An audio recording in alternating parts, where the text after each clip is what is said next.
Encounter हा शब्द मला मान्य नाही. विशेष करून बदलापूर प्रकरणात जो झालेला आहे तो एन्काउंटर निश्चितच नाही.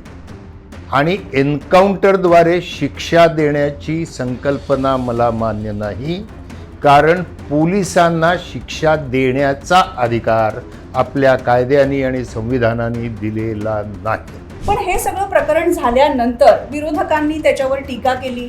मग मुख्यमंत्री एकनाथ शिंदे असं म्हणाले की जे लोक आरोपीला फाशी देण्याची मागणी करत होते ते लोक आता आरोपीची बाजू का घेत आहेत, यावर तुमचं काय म्हणणं आहे? याचं समर्थन लोकांच्या भावना जतन करण्यासाठी करणं आणि ते सत्ताधाऱ्यांनी करणं हे माझ्या दृष्टीने लोकशाहीला आणि क्रिमिनल जस्टिस सिस्टीमला, न्याय वितरण व्यवस्था जी आपल्याकडे आहे त्या दृष्टीने योग्य नाही असं मला म्हणायचं. काही देशांमध्ये आरोपीचा लिंगविच्छेद केला जातो त्याचा गुन्हा सिद्ध झाल्यानंतर. काही आखाती देशांमध्ये आणखीन कठोरातल्या कठोर शिक्षा आहेत. तर भारतामध्ये लैंगिक अत्याचार प्रकरणाच्या शिक्षेवरच चर्चा व्हायला हवी असं तुम्हाला वाटतं का? फक्त लिंगाद्वारेच लैंगिक अत्याचार होतात अशी परिस्थिती आज राहिलेली नाही ना. तुम्ही एखाद्या विकृत माणसाचा लिंगच्छेद कराल, विच्छेद कराल, पण त्याची वृत्ती कायम राहिली तर तो दुसऱ्या मार्गाने लैंगिक शोषण करेल. लहान मुलींवर जे अत्याचार होतात किंवा लहान मुलांवरचे, तर आपल्याकडे पॉक्सो हा कायदा आहे, पण या पॉक्सो कायद्याबद्दलच तेवढी जागृती झालेली नाहीये किंवा ते आपण फारसं गांभीर्याने घेत नाही असं तुम्हाला वाटतं का?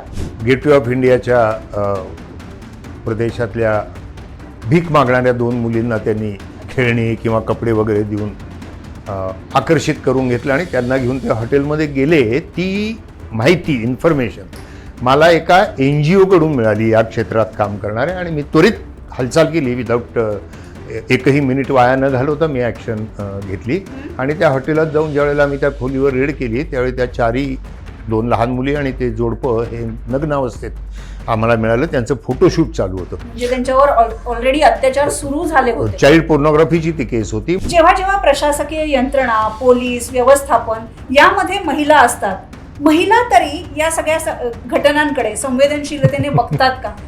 सायबर गुन्ह्यांमध्ये गुन्ह्याची दखल घेणारे, तपास करणारे, आळा घालणारे आणि तपास करून शिक्षा देणारी न्याय संस्था यांची संख्या अगदी जगाच्या लेव्हलवर जरी घेतली तरी किती टक्के असेल? Not even 0.0000000